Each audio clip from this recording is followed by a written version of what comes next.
여러분 성경에서 제일 긴 장이 무엇인지 아시죠? 그렇죠? 예, 성경에서 제일 예를 들면 고린도전서 1장 그러면 뭐 20 몇 절, 그다음에 고린도전서 뭐 5장 뭐 그럼 몇 절 이렇게 돼 있는데 제일 길게 176절로 돼 있는 게 176절. 그죠? 예, 그것이 시편 119편입니다. 시편 119편. 그런데 그것은 뭐냐면 전부 성경 얘기예요. 성경이 무엇인가? 성경이 성경에 대해서 얘기하는 내용이 시편 176절로 되어 있는데 놀라운 사실은 하나님께서 히브리어 알파벳이 22개입니다. 그럼 22개 곱하기 8 하면 176이죠. 그러니까 22개. 우리 지금 가, 나, 다라, 뭐 기억, 니은, 디귿 하면은 기억으로 시작되는 8절이 시편의 첫 번째고 9절서부터 16절까지는 니은으로 시작하고 그 다음에 17절부터 24절까지는 다로부터 시작하고 디귿으로부터 시작하고 그러니까 히브리어 철자의 첫 번째, 두 번째, 세 번째, 네 번째로 해서 22개니까 8절씩 곱하면은 총 176절이잖아요. 그 얘기는 뭐예요? 알파와 오메가이시고 그렇죠? 예, 알파 오메가이신 분께서 히브리어 철자의 알파와 오메가 되는 그 모든 것들을 통해서 성경이 무엇인가를 우리에게 알려주시고자 하는 것이죠. 그래서 시편 119편은 어쩌면 정말 하나님이 허락하시면 오후 성경 공부 시간에 한 개씩 하면 1년에 한 개씩 하면 얼마 하겠습니까? 일주일에 한 개씩 하면 22주 그렇죠? 22주를 8절씩 쭉 공부해도 아주 기가 막힌 성경 공부가 될 것 같은데요. 어쨌거나 하여간 여러분들이 시편 119편은 성경이 성경에 대해서 얘기하고 있는 독특한 책인데 가장 길고 그렇죠.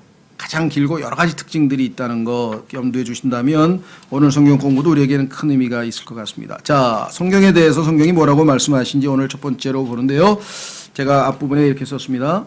상식적으로 봤을 때 모든 책에는 소문 또는 머릿말에 그 책을 쓴 목적과 이유가 저자에 의해 밝혀져 있습니다. 나는 이 책을 어떤 목적으로 어떻게 기술하게 됐고 이 책을 통해서 여러분은 이런 유익을 얻었으면 좋겠다. 나는 이런 의도로 썼다. 대부분 앞부분에 나와 있습니다. 머릿말, 소문. 머릿말이라기도 하고 소문이라기도 하고 뭐 이런 것들이 나오죠. 또 어떤 책은 인트로덕션에서 도입 부분에 밝혀놓기도 하고. 그러니까 책 앞부분에 그걸 잘 읽어야 내용을 우리가 저자가 의도한 방향대로 읽어낼 수 있다는 것이죠. 자, 이를 읽지 않고 본문 내용부터 읽는다면 자칫 저자의 의도하는 다른 결과를 혹은 심지어는 부작용이 나올 수도 있습니다. 저자가 의도하지 않은 잘못된 방향으로 성경을 해석해 버릴 수도 있어요. 밖에 없습니다. 하나님께서는 우리에게 성경을 주신 목적, 이유를 분명히 밝혀 놓으셨습니다. 이를 무시한 채 성경을 대한다면 성경적인 그리스도인이 될 수 없으면 물론 하나님께 누를 끼치는 불효자가 될 것입니다. 아버지의 뜻을 곡해하게 되죠.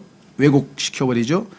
그러면 우리가 하나님을 사랑하기 위해서 하나님 말씀을 배우는데 하나님의 뜻에 어긋나는 짓을 하니까 불효자가 되는 수밖에 없죠. 반드시 숙지하시고 성경을 펼 때마다 상기하시기 바랍니다. 성경 공부를 엄청나게들 하는데 사람들마다 저한테 물어봐요. 곤혹스러워요. 왜? 저를 보고 질책하는 것 같아서. 돌려서 말하지만 왜 우리 주변에 성경을 많이 배웠다는 사람들은 행실이 그 모양이죠? 그 저한테 딱 물어보는데 이건 나보고 하는 소리구나. 왜? 당신이 그중에서 수괴 아니야. 성경 공부 수괴. 밤낮 몇십 년 동안 한 개 성경 가르치는 것밖에 없지. 이번에도 여행 가서 뭘 소개를 할 수가 없어가지고 그런 시간도 없었지만 얼핏 뭐 어떻게 하다가 그냥 제가 20년 스페인어 가르치고 20년 성경 가르친 것밖에 인생에 한 게 없네요. 그러고서 그냥 짧게 말하고 말았는데 깜짝 놀라더라고요. 성경을 20년 동안.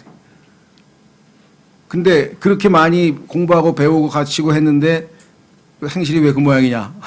그럼 이건 참 난감한 거죠. 그렇죠. 왜? 성경을 주신 바 그 목적대로 내가 성경을 제대로 활용하지 못했기 때문이죠. 여기 보면은 완전하게 되어 모든 선한 일을 하기에 thoroughly furnished. 철저히 갖춰지게 하기 위해서 성경을 주셨는데 철저히 못 갖춰졌으니까 제가 철저하지 못하게 올바른 행동이나 의로운 선한 행동을 못했을 거 아니겠습니까?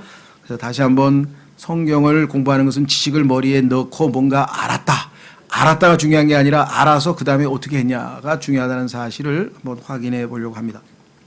자, 그래서 첫 번째 성경을 주신 목적은 우리가 첫 번째로 안 하고 0이라고 했어요. 0. 왜? 이 과정은 다 거치신 것 같아서 제가 그렇죠? 예. 안 거친 사람들은 1번으로 하려고 그랬는데 여기 보니까 다 이미 통과되신 것 같아요. 그래서 그냥 이거는 이미 이루어진 것으로 해서 0번으로 했습니다. 자, 성경에 보니까 성경을 주신 첫 번째 목적은 당연히 구원이에요. 근데 이미 여기 계신 분들이 일단 구원을 받았다라는 것이죠. 15절.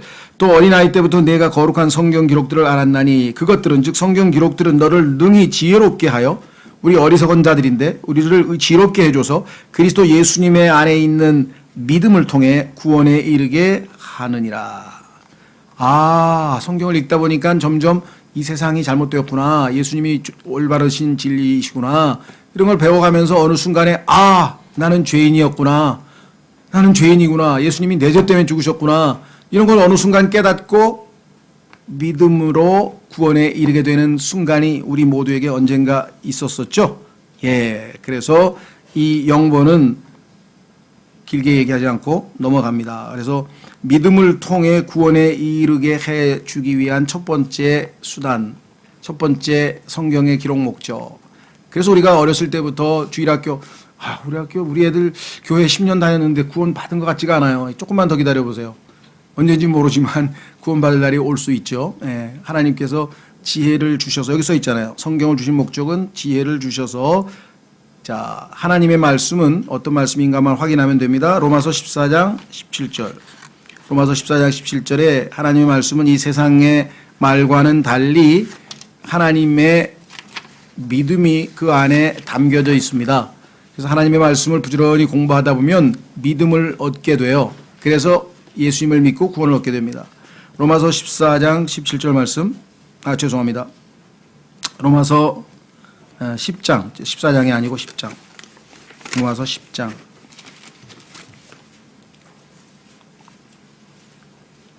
로마서 10장 17절 말씀, 이와 같이, 죄송합니다. 그런즉 이와 같이 믿음은 들음에 의해 오며 들음은 하나님의 말씀에 의해 오느니라. 자, 그래서 하나님의 말씀을 공부하고 듣다 보면 믿음이 생기겠죠. 자, 왜 그러냐? 8절로 갑니다. 10장 8절. 로마서 10장 8절. 로마서 10장 8절. 그러나 그것이 무엇을 말하느냐? 말씀이 내게 가까이 있어 내 입에 있으며 내 마음에 있느니라. 하나니 곧 우리가 선포하는 무슨 말씀이요? 믿음의 말씀. 하나님의 말씀은 믿음의 말씀이에요. 하나님 말씀을 내가 마음으로 받아들이면 내 안에 예수님이 주시는 믿음이 형성이 되어진다 이 말이죠. 그러니까 성경을 어렸을 때부터 주일학교 때부터 쭉 듣던 사람들은 세상에 빠져서 실컷 살고 막 그러다가 어느 한순간에 위기가 닥치고 고난이 닥치고 막 이제 그런 순간에 주일학교 때 들었던 말씀 요한복음 3장 16절 노래라도 따라 불렀는데 그 말씀이라도 생각이 나면서 내가 내 죄를 대신해서 예수님이 죽으셨구나. 세상을 이처럼 사랑하사 독생자 아들을 주신 이유가 그것 때문이구나. 영생을 얻게 하려 하심이구나 하면서 그 말씀을 믿는 순간에 구원이 이루어질 거 아니에요. 그전까지는 그냥 머리로 알고 뭐 그런가 보다 하고 지내다가 어느 한순간에 마음으로 믿겠죠. 예, 따라서 하나님의 말씀의 첫 번째 기능은 그 안에 들어있는 믿음의 말씀이기 때문에 믿음을 우리에게 주셔서 예수 그리스도를 믿게 할 수 있고 그렇게 되면 우리가 구원을 얻게 된다. 이것이 이제 첫 번째 성경을 주신 목적인데 우리 그리스도인에게는 이 목적은 이미 성취되었습니다. 그래서 하나님의 말씀을 믿고 우리가 구원을 받았습니다. 그래서 그 내용은 여기서 읽지는 않겠고요. 다만 문제는 뭐냐? 구원을 받으면 왜 끝이라고 생각하는지 모르겠어요. 구원을 받으면 끝이 아니고 시작이죠. 어머니 뱃속에서 지금 딱 태어났는데 인생이 시작이지 그게 인생이 끝이 아니잖아요. 근데 너무나 많은 사람들이 이제 구원 받았어. 난 됐어 이제. 됐어가 아니죠. 이제부터 시작이죠. 그런데 마귀가 교묘하게 교회는 오래 다니고 막 이것도 해보고 저것도 해보고 했는데 구원을 못 받은 사람들이 10년 20년 교회를 다니다가 어느 순간에 복음을 듣고 딱 믿고 구원 받으니까 이제 끝났다. 끝나긴 뭐가 끝나요. 엄마 뱃속에서 나왔는데 인생이 끝났습니까? 시작이죠. 시작. 근데 전부 다 그게 끝난 줄 알고 그 다음에는 아무것도 왜 살아야 되는지 삶에 대해서는 하나도 배운 바 없이 구원받은 것 하나를 붙들고 5년, 10년, 20년을 가면 어떻게 되겠습니까? 부작용이 안 생길 수가 없잖아요. 그렇죠? 예, 그래서 우리는 지금 우리 주변에 구원을 못 받은 사람은 못 받은 사람대로 너무나 안타깝고, 왜? 종교생활, 행위구원, 뭔가 착하게 살면 되나 보다, 교회 열심히 충성하면 되나 보다, 11조 내면 되나 보다, 뭐 주일 성수하면 되나 보다. 종교생활은 우리에게 전혀 구원을 가져다 줄 수 없고요. 살아계신 예수 그리스도를 영접해서 믿는 것이 구원인데, 그 순간에 이제 신앙생활이 이제 됐다로 생각하는 분들이 너무나 많아요. 왜? 구원받는데 그동안에 방황을 너무나 많이 했기 때문에. 그러나 정상적인 것은 구원받는 순간 어머니 뱃속에서 태어난 것이고, 영적 출생을 하는 순간 이제부터 젖을 먹고 부지런히 성장해서 자라서 한 20살쯤 돼야 성인으로서의 뭔가 성숙한 인간으로서의 인격을 형성하고 뭔가 할 수 있다 이거죠. 그럼 하나님을 섬기고 뭔가 기쁘시게 해드리려면은 지속적인 성장이 필요하죠. 예, 그 성장 과정이 여기 성경에 쓰여져 있습니다. 첫 번째, 구원받은 하나님의 자녀는, 그러면 자녀들에게는 성경이 무슨 역할을 하는가? 첫 번째, 인간에게 무엇이 참이고 무엇이 거짓인지 보여주시고자. 이게 교리라 그랬대. 교리. 예수 믿고 구원 받았어. 가만히 있어봐. 그러면 이제껏 내가 여태까지 태어나면서부터 내가 한 30의 구원을 받았다. 이제껏 내가 학교에서, 유치원에서, 또 대학에서, 아니면 뭐 신문 잡지를 통해서, 방송을 통해서 뭐 온갖 들은 얘기가 지금 잔뜩 내 머릿속에 있는데, 이게 뭐가 맞고 뭐가 맞는 거? 죽으면 지옥이 없다고 들었는데 성경에 보니까 지옥이 있다 그러네? 그럼 지옥이 있는 게 맞을 거 아니에요. 죽으면 끝이 아니고 내세가 있잖아요. 그럼 거기서 또 고쳐야죠. 그렇죠. 하나님은 안 계신 줄 알았는데 계신다 그랬단 말이죠. 그렇죠. 우연히 진화된 줄 알았는데 하나님이 창조하신 것이 됐다 이 말이죠. 그렇죠. 그러니까 지금 이 세상의 신이라고 되어 있는데, 마귀가, 그는 성경에 보니까 거짓말장이, liar, 거짓말장이요, father of it, 거짓말쟁이의 아비라, 거짓의 아비라 그랬어요.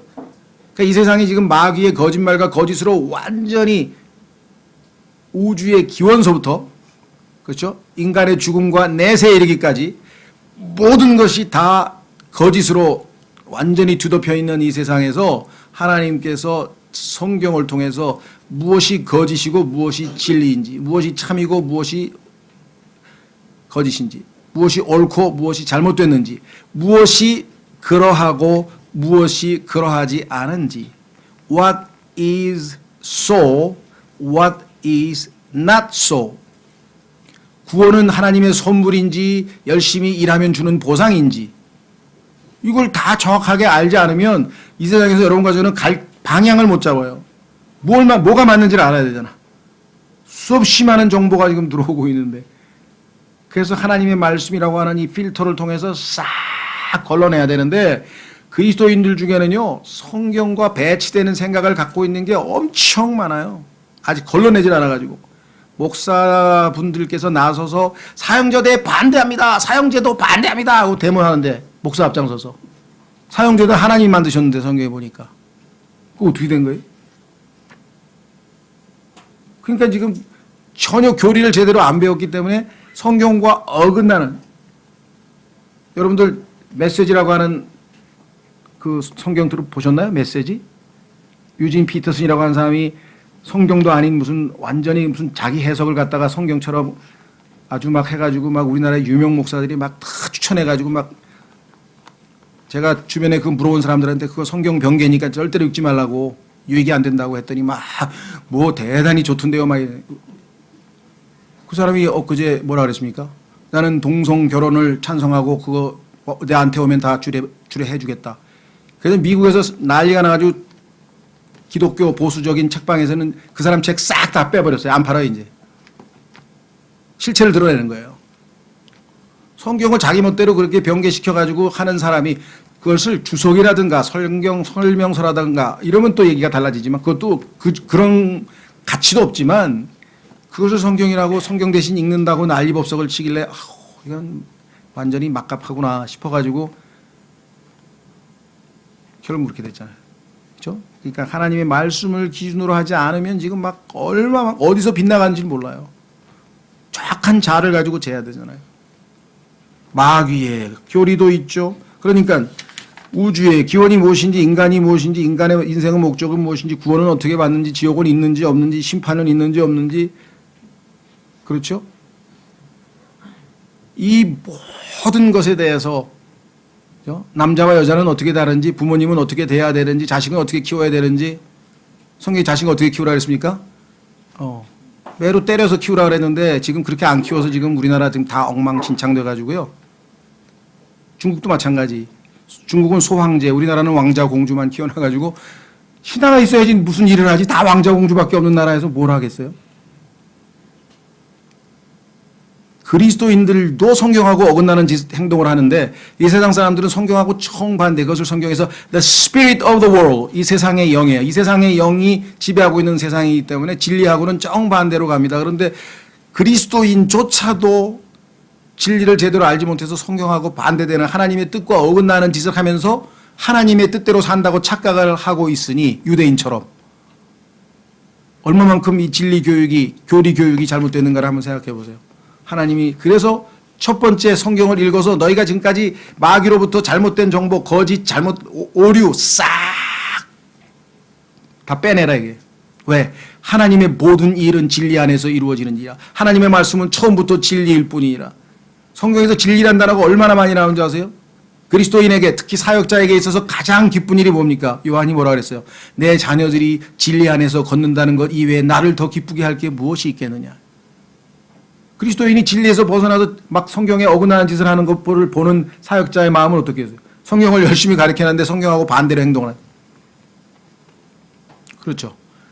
그래서 뭐 이거는 진리침례교회 이름 줘서부터 진리침례교회에다가 우리는 진리를 어글나서 거슬러서는 아무것도 알지 못한다고 표까지 여기다가 붙여놓고 그렇게 진리 얘기를 그랬더니 사람들이 이제 침례도 빼고 진리교회라고 부르더라고. 그 교회 진리교회죠. 이름까지 바꿔서. 그래서 이제 또 비꼬죠. 그래서 거기는 진리만 있고 사랑이 없더라. 하여간 그건 뭐 우리가 가야 할 숙제고요. 어쨌거나 다시 한번 강조합니다만은 진리는 아무리 강조해도 모자라다 이 말이죠. 그만큼 그래서 또 기회가 있으면 우리가 참 진리가 무엇인지 동양에서는 그걸 도라 그랬죠. 도 가야 할 길, 인간이 가야 할 참길, 도 뭐라고 표현하든지 간에 자, 옳고 그름을 정확하게 분별할 줄 알아야 된다. 왜? 이 세상의 신 공중권세 잡은 마귀가 우리를 속이기 위해서 거짓말을 하고 거짓으로 우리를 오도하고 그것을 마귀의 교리라고 성경에 나와 있어요. 그래서 건전한 참 진리로 무장하지 않으면 우리는 언제든지 무너질 수 있다. 자, 그래서 한 구절만 찾아가 보겠습니다. 오늘날 교회가 왜 이렇게 문제가 있게 된 거냐. 여러 가지 이유가 있지만 그 중에 하나는 바로 사역자들이 진리를 제대로 공부하고 가르치지 않았기 때문에. 그래서 디모데에게 바울이 죽는 순간에 사역자에게 당부를 합니다. 너는 이걸 반드시 해라. 보세요. 우리나라는 제가 이 관리, 이렇게 목양을 잘 못하기 때문에 어떤 저를 이렇게 보완하기 위해서 하는 말은 아니고요. 1차적으로 그것에 앞서 사역자가 해야 될 일은 여기 써 있습니다. 디모데전서 4장 13절. 바울이 자기 후배 사역자에게 뭘 하라고 했습니까? 내가 갈 때까지 읽는 것. 많이 읽어야 됩니다. 사역자. 두 번째, 권면하는 것. 세 번째, 교리에 주의를 기울이라. 16절. 네 자신과 교리에 주의를 기울이고 그것들 가운데 거하라. 내 자신과 교리란 말은 너는 교리는 열심히 가르쳐놓고 너는 교리에 반대되는 행동을 하면 얼마나 사람들이 우습게 생각하겠냐 그렇죠. 그러니까 내 자신의 행실부터 주의하고 내 자신부터 주의하고 그리고 교리에 주의를 기울이라 그 말이겠죠. 그것들 가운데 거라. 내가 이것을 행함으로 내 자신과 내 말을 듣는 자들을 구원하리라. 구원받았는데 왜 또 구원해? 이때 구원은요. 마귀의 속임수로부터 미혹으로부터 구원한다는 뜻이에요. 구원은 항상 문맥에서 봐야 돼.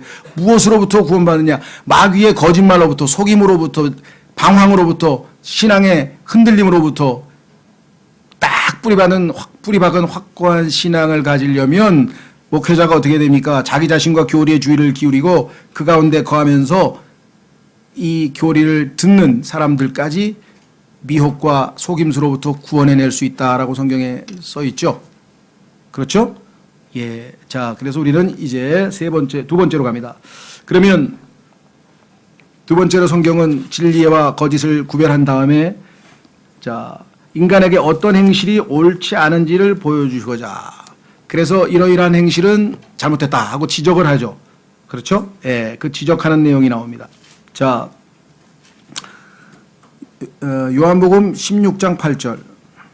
요한복음 16장 8절.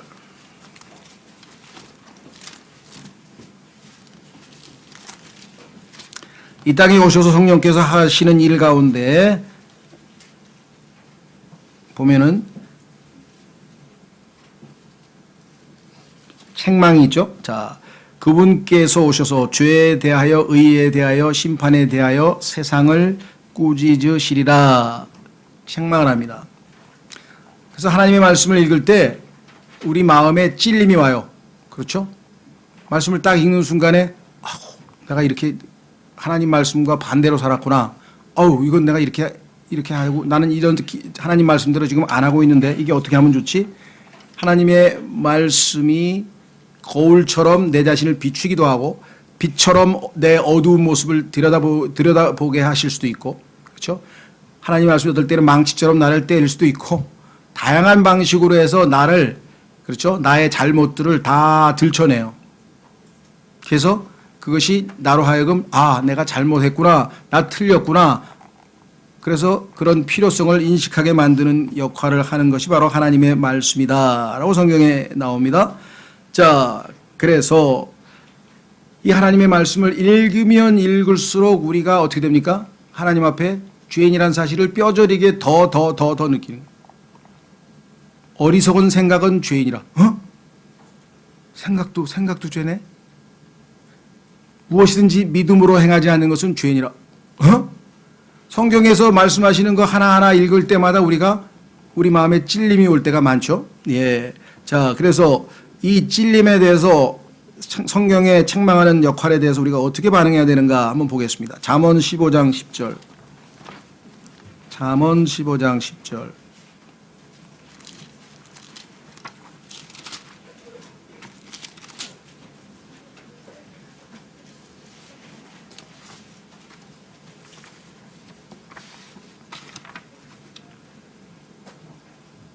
잠언 15장 10절. 길을 버리는 자에게는 바로잡는 일이 괴로우며 책망을 싫어하는 자는 죽으리라. 그러니까 성경을 읽을 때마다 사람들이 책망받는 게 싫어서 읽기를 싫어한다. 왜? 성경을 읽으면 마음이 편해지는 게 아니라 자꾸 자기의 잘못이 드러나니까 그걸 싫어하면 성경을 못 읽겠죠. 자, 12장 1절에 가보겠습니다. 계속 잠언에 12장 1절.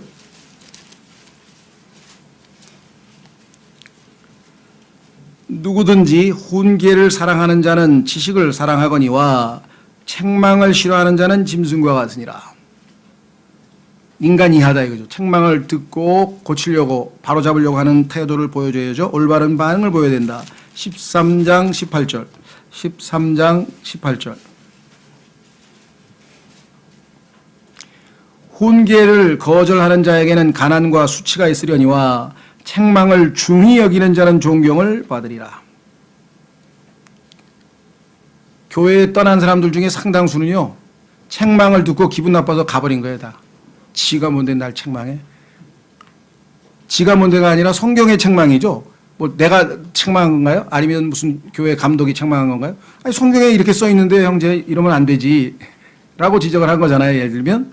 예, 그런 책망은 당연히 받아야 되는데 그것이 기분 나쁘면은 신앙생활 못하죠. 성경을 읽을 수가 없잖아. 성경에 보면 전부 다 지적하는 내용만 나오는데. 그렇죠? 자, 15장 5절. 15장 5절. 어리석은 자는 자기 아버지의 훈계를 멸시하거니와 책망을 중히 여기는 자는 분별이 있느니라. 그렇죠? 15장 32절. 한 구절만 더 찾죠. 혼계를 거절하는 자는 자기 혼을 멸시하나 책망을 귀담아 듣는 자는 명철을 얻느니라. 이 책망을 하나님의 말씀을 통해서 하실 때 그 책망에 대해서 어떠한 태도를 취하느냐에 따라서 나에게 엄청난 영적으로 유익이 되고 성장의 모멘텀이 될 수가 있고, 거기서 그냥 마음이 콱 다치고 실족하고 에이 뭐 신앙이고 뭐구나 그렇게 되는 거예요. 그렇죠? 예. 뭐 또 오츠만 이 얘기를 해서 죄송한데요. 하여간 제가 알고 있는 얘기가 한정돼 있어서 예수님을 오츠만 이가 이제 영접을 해서 믿었습니다. 그리고 자기 친구 3명과 함께 2명인가요? 3명인가? 하여간 함께 늘 성경을 배우러 다녔어요. 그게 이제 바버 여사라고 하는 분인데 미국 선교사예요. 미국 여선교사인데 성경을 너무나 잘 알고 가르쳐가지고 가서 배웠어요. 맨날. 그런데 갈 때마다 책망을 하는 거야. 칭찬은 없고 갈 때마다 야단을 치는 거야. 책망을 하는 거야. 그러니까 나머지 2사람은 이제 더 이상 못 가겠다. 이게 무슨 갈 때마다 야단을 해가지고 실족해서 안 나가버렸어. 근데 오츠만이는 기분은 나쁘지만 뭔가 배우잖아요. 책망을 듣고 고쳐야 되겠구나. 그래서 끝까지 해서 혼자 남았어요. 끝까지 다 갔어요. 근데 이 2사람이 실족하게 된 게 뭐냐면요. 젊은 사람들, 청년들 몇 시에 일어나? 그러니까 6시에 일어난다 그랬대. 난 4시에 일어나서 기도하는데 젊은 사람들이 그게 무슨 짓이야? 그러니까 어떨 때는 다른 사람은 7시에도 안 일어나는데 6시에 일어나는 게 왜 책망받을 일이야? 라고 생각을 했겠죠. 근데 오츠만이는 기분도 나쁘고 했지만 그래 뭐 자기는 4시에 일어나니까 난 뭐 야단 맞아도 좋다. 끝까지 갔는데 결국 어떻게 했어요? 그 사람이 평생 쓰던 그 관주 성경, 자기가 성경 구절 다 적어놓은 거 그거를 줬고 자기가 가지고 있는 책을 다 워치마니를 줬는데 그것이 오늘날 워치마니의 영적 성숙을 이루게 한 토대가 됐다는 게 교회 사가들의 평가거든요. 여기서 있잖아요. 책망을 얻는 사람이 영예를 얻고 얼마나 하나님께서 복을 주시는가. 그러니까 옆에서 여러분들 책망하는 형제에 대해서 기분 나쁘게 생각하지 마세요. 저 형제가 나에게 영적인 유익을 주려고 지금 책망하는구나. 대부분 보면 싸워. 네가 뭔데 나한테 이래라 저래라 해. 성경을 읽고 말고 내가 알아서 하지. 형제 너 요즘 성경 펴지도 않네. 알아서 했어. 너나 잘해. 이러면 아무 소용도 없다 이 말이에요. 그 형제는 그 얘기 하고 싶어서 했겠어요? 어떻게든지 유익을 주기 위해서, 그렇죠? 한번 도전을 주기 위해서 뭔가 하나님의 도구로 쓰임 받는 거 아니에요, 그렇죠? 자, 그래서 이 책망에 대해서 어떻게 반응하느냐, 이거 쉬운 일이 아닙니다. 왜? 책망을 받으면 이제 기분이 나쁘잖아요. 내가 다음부터 너 보나 봐라. 피해 이제 교회음을. 쟤는 뭐 만나면 뭐가 어쩌고 그런 소리 나오고 있다. 그렇게 되죠. 근데 사탕 발림 소리 하는 애하고만 자기 귀를 긁어주는 그런 사람들하고만 만나는 거예요. 그럼 영적 성장이 하나도 없는 거죠. 끼리끼리 놀다가 그냥 다들 영적으로 축 처지는 거죠. 자, 그래서 이 책망에 대해서 성경이 얼마나 강조하고 있는지 다시 한번 또 공부할 수 있는 기회가 있으면 좋겠고요. 그 다음에 3번째. 인간에게 잘못했을 때, 잘못됐다고 책망을 받았을 때 어떻게 돼요? 나 잘못했네. 그걸로 그치는 게 아니라 고쳐야죠. 그렇죠? 바로 잡아야죠. 그래서 하나님께서 이제 우리를 바로 잡아주시는 것이 바로 성경인데요. 자, 몇 구절 빨리 보겠습니다. 잠언 3장 11절. 잠언 3장 11절.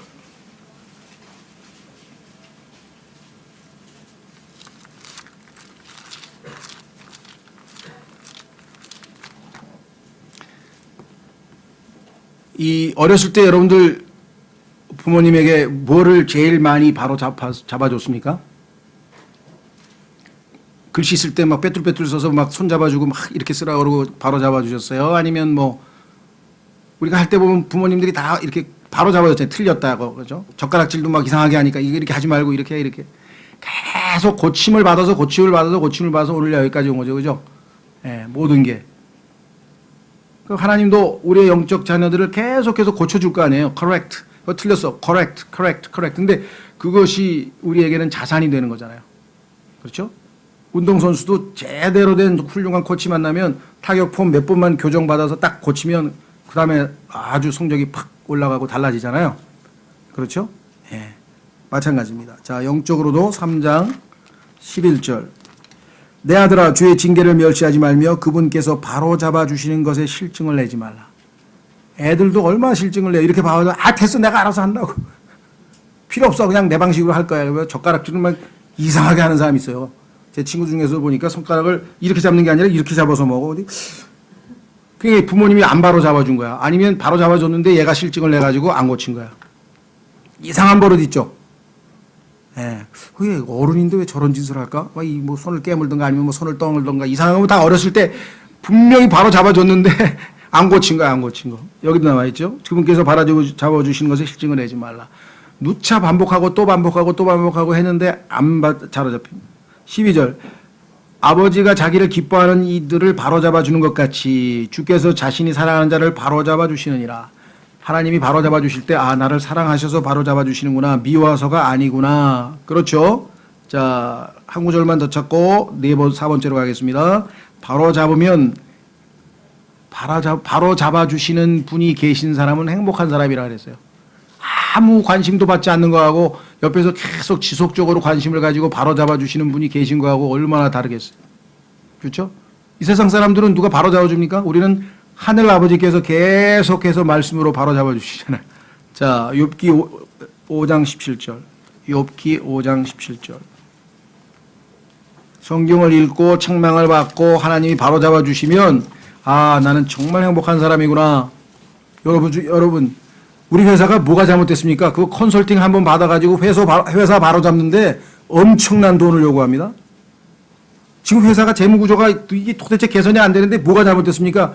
그래가지고 금융 컨설턴트가 와가지고 이거 하고 이렇게 딱 했더니 회사가 정상으로 착착 해가지고 그거 돈 엄청 받아요. 그것뿐입니까? 뭐 의사도 뭐 하나 고쳐주고 엄청 받잖아요. 바로 잡아주고. 그렇죠. 하나님께서는 하나님 말씀으로 거저 바로 잡아주시는데 우리를 욥기 5장 17절 보라 하나님께서 바로 잡아주시는 자는 행복한 자니 그런즉 너는 전능자의 징계를 업신여기지 말지니라. 하나님께서 바로 잡아주실 때 감사합니다 해야죠. 그렇죠. 그거 싫다 그러면 얼마나 어리석은 사람입니까? 내 생각하고 너무나 다르다 성경에 보니까 그래도 하나님 말씀대로 행동해야 돼요. 자, 순종을 통해서 우리가 열매를 맺을 수가 있습니다. 저희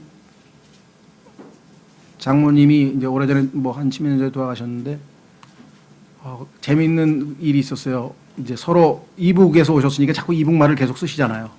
그러니까 이제 모이면은 뭐 아직도 그거를 그렇게 발음하시냐고 왜 그러시냐고 하면서 이제 뭐 이북 사람들은 자기가 나 이제 서울말 할 줄 안다. 많이 고쳤다. 그걸 굉장히 자랑스럽게 해서 나는 이제 많이 고쳤다. 이북 말씨를. 우리 장모님 나는 많이 곤텄어. 이북 사람들은 고쳤다가 아니라 곤쳤다 그래요. 곤쳤다. 니은을 붙여요. 나는 많이 곤쳤지. 그래서 아직도 많이 곤치셔야 되겠네요.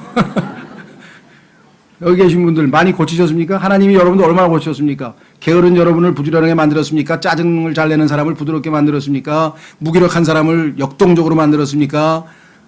미움이 많은 사람을 사랑이 넘치게 만들었습니까? 질시하는 사람을 너그럽게 만들었습니까? 아주 그냥 그 뭐라 그러죠?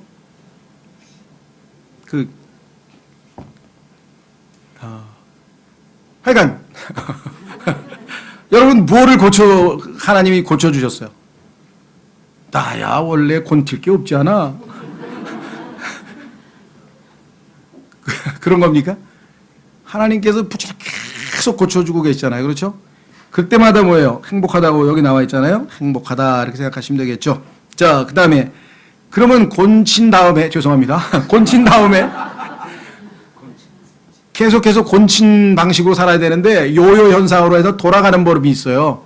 그래서 하나님께서는 righteousness 의롭게 바르게 훈육을 계속해서 지시해요. 이거 아니야 그러고 가면 안 되지 이렇게 해서 자 이번에는 바로 잡은 후에 어떻게 살아야 할지를 보여주시는 것 이것을 의로 교육함이라 이렇게 얘기를 했습니다.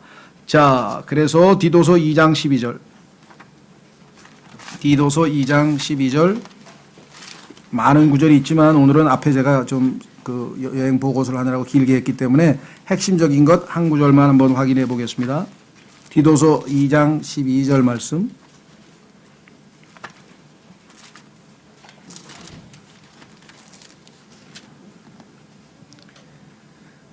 의로우신 하나님께서 내 안에서 역사하시니까 이제 바로 잡힌 다음에는 바르게 살아야죠. 자, 그렇기 위해서는 어떻게 되는가 한번 보겠습니다. 디도서 2장 12절, 11절부터 구원을 가져다 주시는 하나님의 은혜가 모든 사람에게 나타나. 계속해서 은혜를 주십니다. 왜? 은혜가 우리를 가르쳐 주신다 그랬어요? 12절. 우리를 가르치시되 경건치 아니한 것과 세상에 속한 정욕들을 우리가 거부하고, 두 가지를 거부하는 방법을 가르쳐 주시고, 세 번째, 이 현 세상에서 맑은 정신을 가지고 살게 해주시고, 두 번째, 의롭게 살게 해주시고, 세 번째, 하나님의 뜻대로 살게 해주신다. 그 두 번째 보면은 의롭게라고 되어 있죠. 올바르게, righteousness. 하는 행동 하나하나가 사람들이 볼 때, 야, 저 사람 참 올바른 사람이구나, 바른 사람이구나, 틀림이 없구나, 이런 것뿐만 아니라 하나님이 보실 때도 right, 오, 잘했어, 옳지, 아주 잘했어, 틀리지 않고 하나님 보시기에도 고개가 끄덕일 정도의 그러한 삶, 하나님의 말씀을 통해서 우리가 그런 수준에 올라오기를 하나님이 기대하신다. 그래서 이것을 의롭게 산다. 그래서 의로 훈육하기에 하나님의 말씀이 얼마나 유익하냐. 그래서 이 네 가지 기능이 여러분과 저에게 지속적으로, 때로는 무엇이 옳고 무엇이 그런지를 가르쳐 주시고, 때로는 뭐가 잘못됐는지 가르쳐 주시고, 어떻게 하면 그걸 바로 잡을 수 있을지 가르쳐 주시고, 바로 잡은 데는 현상 유지해서 바로 잡은 상태로 유지할 수 있는 방법도 가르쳐 주시고, 이 네 가지를 하나님의 말씀이 끊임없이 우리를 공급해서 우리로 하여금 결국은 5번 어떻게 되는가? 내가 완전하니 너희도 완전하라. 완전한 사람, 성숙한 사람을 만들어 버리신다는 게 하나님의 최종 목적이라 이 말이죠. 자, 그렇죠? 확인해 보겠습니다. 두 구절 찾고 마칩니다. 자, 완전한 사람, 오늘 본문에 가겠습니다. 오늘 본문에 보니까 이 네 가지 기능을 성경이 부지런히 역사에서, 성경이 이 네 가지 목적을 위해서 우리 안에서 부지런히 말씀이 역사해서 우리가 어떻게 변화되는가. 17절, 이것은 하나님의 사람이, 여러분 생각해 보셨어요? 우리는 마귀의 자녀가 아니고 하나님의 자녀예요. 하나님의 사람이에요. 마귀의 사람이 아니에요. 그렇다면 하나님의 사람은 하나님의 방식대로 살아야 되겠잖아요. 그렇죠? 자, 하나님의 사람이 완전하게 돼요. 에베소서에도 하나님께서 말씀을 가르치는 교사와 목사와 겸 교사를 주셔서 끊임없이 성도를 완전하게 만들어서 그들로 하여금 섬기게 한다 그랬잖아요. 완전이라고 하는 것은 뭐냐면, 성숙이라고 하는 것은 뭐냐면 다른 사람을 위해서 봉사할 때 그걸 성숙이라 그래요. 봉사를 계속 받아 내가, 그러면 성숙이 아니지. 아직 어린 거지. 그런데 어느 순간에 성숙을 넘어서 이제 뭐예요? 이 증거를 보이는 거야. 성숙했다는 거. 뭐 이제껏 누군가로부터 섬김을 받던 내가 다른 사람을 섬기는 사람으로 변화가 돼 있더라. 섬김을 받는 것보다 섬길 때 더 기쁘더라. 받는 것보다 주는 것이 더 기쁘더라. 이게 예수님의 삶이란 말이죠. 그 완전한 수준까지 올라가 버리도록 여기 나와 있죠. 그래서 어떻게 됩니까? 모든 선한 일에 철저히 갖추어지게 하려 함이라. 이 땅에 와서 예수님께서 하신 일 가운데 가장 중요한 게 뭐냐? 물론 병든 자 치유하고 복음 전하고 다 있는데 그 중에 하나가 뭐냐? 총괄적으로 He went about doing good. 선을 행하시면서 온 사방으로 다니시더라. 온 사방으로 다니시면서 doing good. 모든 선을, 이 사람에게는 구원을, 이 사람에게는 치유를, 이 사람에게는 소생시킴을, 이 사람에게는 믿음을 세우심을, 하여간 예수님이 가는 곳마다 그 상대방의 사람들이 다 좋은 일이 일어나. 여러분 어떠세요? 가는 곳마다 복을 전달합니까? 내가 어디를 가든지 그곳에 좋은 일이 일어나. 그 사람이 낭망했다가 희망을 얻든지, 그 사람이 병들어 있다가 소생을 하든지, 그 사람이 실망했다가 힘을 얻든지, 그 사람이 슬펐다가 기쁨을 얻든지, 내가 가는 곳마다 doing good. 다른 사람에게 유익을 끼칩니까? 다른 사람에게 좋은 일이 생깁니까? 그게 이 땅에서 여러분과 제가 성경을 통해서 하나님께서 완전하게 완성시키고자 하는 것이에요. 예수님은 가시는 곳마다 doing good. 우리도 이 땅에 나를 만나는 모든 사람이 나를 통해서 하나님의 복을, good, 좋은 일을, 좋은 것을 얻어가는 것, 나를 통해서 하나님의 좋은 축복들을 나누어 갖는 것, 여기 나와 있잖아요. 완전하게 되어 모든 선한 일에 철저히 갖추어지게 하려 함이라. 결국은 예수님처럼 우리의 성숙한 그리스도의 삶은 바쁘게 돌아다닙니다. 우리도 그러면서 doing good. 그죠? doing evil 아니고 다른 사람 가는 곳마다 저 사람 온다 또 피하자 이러면 안 되지. 야, 또 온다. 저 사람한테 가면 뭔가 얻을 게 있어. 때로는 심지어 책망마저도 나에게 도움이 되더라. 저 사람은 정말 복을 전달해 주는 사람이야. 그게 이 세상에서 가장 보람된 인간이에요. 그렇지 않아요? 복의 근원. 어딜 가든지 나 때문에 다른 사람이 좋은 일이 생겨. 물론 하나님이 나를 통해서 역사하시는 거지만. 무슨 말인지 아시겠죠? 성경을 통해서 우리를 그러한 예수님을 닮은 사람을 만드시겠다고 하는 것이 성경을 주신 목적인데, 성경 잔뜩 배워가지고 가만히 있어봐. 나보다 성경 많이 하는 사람 이리 와봐. 너 뭐하러? 너 틀렸네? 너 틀렸어. 나는 맞았어. 그거 하고 앉아있으면 무슨 의미가 있냐. 그렇죠. 그래서 오늘 하나님께서 우리에게 성경을 주신 그 목적을 분명하게 정확하게 인식하고 이 목적에 맞도록 부지런히 성경을 읽고, 그러면 점점 이렇게 변화되잖아요. 더 많이 고쳐지고 더 많이 책망받고 더 많이 진리를 알고 더 많이 그롭게 살고, 그래서 철저하게 갖추어져서 어딜 가든지 예수님처럼 doing good, 선한 일을 하죠. 여러분과 제가 그리 될 수 있도록 시간에 하나님 앞으로도 성경, 우리 김 목사님을 통해서 성경 많이 읽어야 된다고 말씀해 주셨는데, 성경만 많이 읽지 말고 왜 읽는지 분명히 알고 열심히 읽고 하나님께서 복의 근원의 사람으로 만들어 주십시오. 다 같이 기도하겠습니다.